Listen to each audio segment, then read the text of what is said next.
Welcome back to another episode of NBL Now. It is the off-season, but we're continuing to go out there and catch up with GMs, players who have been on the move, and it's been a while since we've talked about this exciting signing, and he's joining me right now, and I'm talking about the signing for the Kings, and it is the one and only Kendric Davis, who has a little guest as well, jumping on for the NBL Now. KD, mate, great to hear from you, and great to hear from both of you. How you doing? I'm doing good. How you doing? I'm doing great. Just grinding, trying to, get better. Summertime. Same thing, man. Grinding super hard. It's been, as I said, it's probably been a few weeks now since you were announced as a Sydney King, and we know that took the NBL world by storm.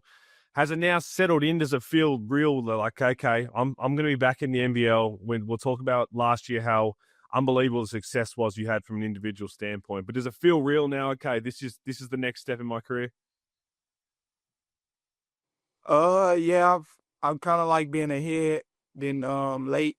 I mean, I've been blessed. Like, God put me in a great position in life. He gave me an unbelievable talent, and man, I was blessed because I had offers to go to the CBA, offers in Europe, everywhere around the world, offers, training camp offers to get back to the NBA. I mean, any offer you could think of, I had. So I was blessed, and sat back and realized what my goal was at this age I'm at in my career, being so young.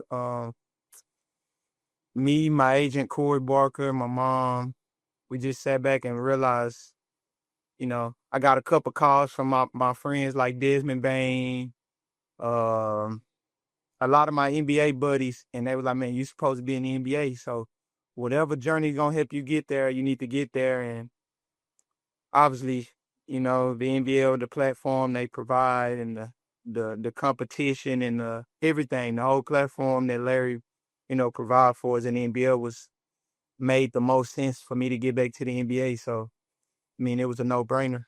The relationships you clearly have in the NBA, you mentioned guys like Desmond Bane. I know that all basketballs are all around the world is professional ranks. When it comes to when you're both in the season, are you watching his games, hitting him up after his games? Is he doing the same thing and seeing what you're doing down here and chatting to you? Do you continue to talk about maybe even deeper and looking at actual film of each other and breaking it down? Or is it more on just that level of you just get to be a fan and watch him do it at his high level?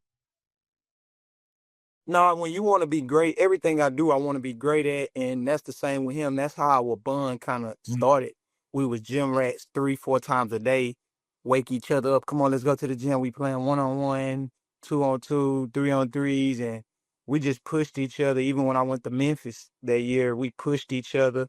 Um, Talked to Coach Penny, who's like a to me. He's like a father. So we just, we dissect each other. I watched a lot of his playoff games and texting him, "Hey man, you need to, get to your mid range, or they forcing you left, and you need to, just use your left hand if they gonna force you." And the same with me. He would stay up late nights and was like, send me texts at halftime, like, they trapping the ball screen, so get off of it early, or whatever the case may be. Like if I was struggling with my jump shot, or, "Hey man, your body language bad, you the point guard, you the leader of the floor, and pick your body language up, it'll help your game." And whatever the case may be, we hold each other to a high standard. So I talked to him, I talked to Penny. Me and Penny had a talk, and Penny was like, "Man, the NBL is gonna get you to the NBA if you do your part." So I believe in it. I believe in Sydney. I believe in Coach Gorge. I believe in GM Chris Pong. I believe in the NBL, Larry, Sydney. I believe in my teammates, Daly. I mean, the list go on. I believe in Xavier, Bull, LePepe, everybody. Like I just believe in the system that I have in place. And I still got to do my part and work hard, win games, be a great teammate, leader. But I'm excited because it's another year I get to grow. It's a very exciting roster the Kings are putting together. Obviously, you mentioned Delhi was another big signing in the offseason. I'm interested now, as we are still a few months away from the season starting, what's your summer in America? What's the workout plan like? Because we now have heard Delhi, heard yourself, heard Gorge speak about a potential different role than we saw from you in Adelaide, playing a bit more off the ball and really being that elite scorer that we saw last year. Are your workouts a bit more tailored to that, or is this kind of the same off season we essentially see from KD in terms of what the workouts will entail, whether that's with guys like Desmond Bane as well in the next couple months? Yeah, my workouts are very, very, very detailed. My work, I would say, is always predicated on what I need to grow on. So we get my numbers of what I struggled with last year, Mm. and we work on that. We plan a 2 point guard system, which we didn't play last year in Adelaide, which previously I'm used to outside of Adelaide. I mean, in college you play 2 point guards. In high school I played with 3 guards. In college I played with 3 guards. Um, so it's no difference. I am working on more pin down, more curls, more off the ball stuff, just getting dialogue from not even just Sydney, but NBA teams. You got to be able to play with multiple ball handlers. So, I mean, you look at it like teams like the Knicks, where Jalen Brunson was the only ball handler, they struggled, to create offense. You look at the Indiana Pacers, they have Tyrese Halliburton, Andrew Nembhard, them 2 point guards. OKC has really three: Cason Wallace, Shea, Jalen Williams, three ball handlers. So no difference. I mean, that's just basketball. Like, you got to play with two ball handlers to be successful. And me and Gorge and Deli sent me a lot of Kyrie film and was like, you know, work on this summer because I know this is comfortable for me. And same with him. I sent him a lot of film of what's comfortable for me. And Coach Gorge, gonna put us in the best situation. I believe that. I mean, he's a legend. He's a GOAT in the Australia world for a reason. So my workouts is really tailored around. I do 8:30 a.m. I'm lifting weights. 10:30 I'm doing catch and shoot, pin downs, a bunch of moving, full court shooting. 3 o'clock I do yoga. At 9 o'clock I come back and do a lot of off the dribble work, step backs, pull ups. Um, just a lot of off the dribble work Monday through Friday. Saturday and Sunday I'm spending time with my little man. We doing some family activities, but Monday through Sunday I'm locked in. We can't wait to have you back here in the NBL and to see what you continue to build on after that incredible season last year. What is going to be your first taste with this new Kings outfit? There going to be some workouts coming up? Or are you going to be over here nice and early? How's it going to work? Because I know as much as it is great to be able to sit back and watch the film and go back and forth with Delhi and Xavier Cooks and Gorge and all that, I'm sure you just want to get on the floor and just start playing alongside these guys, competing and doing all of that. Yeah, I honestly, Pete, if I tell you the truth, I just, I'm just happy to be in a first class organization with first class teammates. That's my biggest thing. Like, basketball is basketball, obviously, but I mean, everybody knows Sydney does everything the right way, you know, and they didn't have the season they wanted to have last year for sure.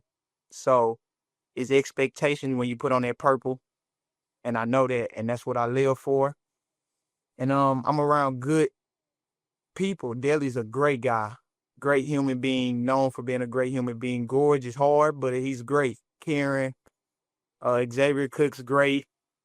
I mean, the list go on and on from everybody. Bull. I mean, you can't get better friendships than them after basketball stops. So that was my biggest thing, man. Ownership. Chris Pong's been great. I know he stepped down, not now, but he will be stepping down. He called me 2 days before it happened. I'm not leaving you right now. I promise you. Like, Coach Gorge called me every week, checking in on me. How you doing? Can't wait to see you. We meeting up in Vegas, to meet, work out. Um, Me and Dilly talk once. Dilly, whatever you need, advice, relationships, business, whatever you need, call me. And you can't ask for that. So yeah, outside of basketball, I want to be with a first class organization that does things the right way and that was going to help me become a better man first, because I can do the work to become a better basketball player, but I'm just happy to be a king, man. I'm super excited. I'm grinding super hard. I put on 5 pounds of muscle so far. Mm. Um, man, like I'm grinding super hard, like trying to be at 192 when I report. So I want to deliver a championship to Sydney, and I want to repay Gorge and Chris for believing in me and helping me, get one step closer to my dream. You're going to be a tough team to beat. I think everybody's looking forward to seeing this Sydney Kings team come together. Not clickbait. We just getting better. Yeah, and I think the best part about interacting with you before the games, everything last year was I know how much of a competitor you are, and that involves that you want to make sure that you're going up against the very best. You get to sit back, continue to grind, work out. I know you're not into all the clickbait, all the stuff you see, but what you definitely would have seen is someone you respect greatly, and that's the 5-time MVP, Bryce Cotton, returning to the NBL. He's going to be in your old club, but that means you get more matchups with a guy like Bryce when you get to go head-to-head with some of the greats. I know you're excited for more of that action. Yeah, of course. Like I'm super excited. I respect everything he's done, but like I said last year, to be the best, you got to go through the best. Mm. So I wouldn't want it no other way. And yeah, like I love it. If you haven't met a true competitor, like the Kobe Bryant mindset, that's me. I'm a killer. Me and Penny always said like, never met a killer like you ever. So I'm super excited. Like I wouldn't want it no other way. I love it. Like I want to compete super hard. What, Bryce will be 33? Mm. I want to say, what is it, 32, 33 when the season started? I'm 26 now. So I look at it like Anthony Edwards and LeBron. Like Anthony Edwards had to go through LeBron this year. He had to go through KD last year. So that's how I look at it. I watch and I'm like, okay, I respect greatness, but I have to take another step this summer in order to catch him and pass him. But obviously, I think I win MVP last year if our team does better. If our team does better, I think I win MVP because I was second in scoring, first in points, first in assists. Only thing I wasn't first in is the win column. So I know most importantly what comes first is winning, and that's the main goal. If we win and I average 10 points a game, but my impact is better than what he did, is I'm gonna get it. So me and Dilly talked about it. Dilly say, I want you to be the best player in the league. That's my goal.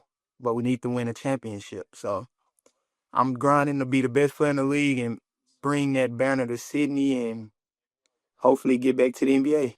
The last point is the one I want to touch on quickly here, KD, because you mentioned the dreams, the aspirations to get to the NBA and being an NBA level talent. You also spoke about how being in the NBL was that right choice for you. The NBA eyes, we've seen it, and again, there's probably no better place for you to be in terms of yes, you've got Chris Pongrass, he has unbelievable connections there. Gorge, we know for sure. Andrew Bogut now part of the coaching staff, but Delhi is someone who grinded his way to get that chance, then came back here and got another chance when a lot of people thought it was potentially out of the possibilities for him. This is the perfect setup for you, the perfect launching pad to go in there, do what you continue to say right now that you're going to do, bring a championship there, and then tick off that dream that you're going to be working so hard towards. Yeah, it was for me, and I never really addressed it with Adelaide. For me, I think I'm a big believer in Jesus Christ and God, and I think He puts everybody in a position they need to be in. So we started contract talks with Adelaide, and I want to say February we started contract talks, and we came to an agreement, and they disappeared. They just ghosted me in February during the season, and I was calling, hey, what's going on? I want to be a 36er. What's going on? I love the community, and they ghosted me. And it was a day before I had to leave for China, and they tried to put a contract in my face and force me to sign it after ghosting me for 3 months.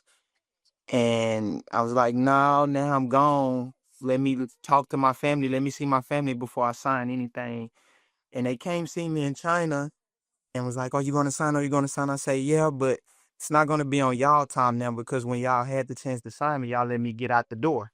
I'm in China now. Let me focus on the team that I'm with in China. So shortly after, they got mad because I said, when I get home, me and my family look over it, and we'll sign when I get home. I haven't seen my family in 9 months. We was trying to get a contract done when I was in season with y'all. Y'all ghosted me. Everybody was on different pages, ownership, GM, everybody. And they was saying, we're going to get it done next week. Next week turned to next week. Next thing you know, they stopped answering calls. Then after that, they changed the number on the contract to a lower number. And I was like, you know what?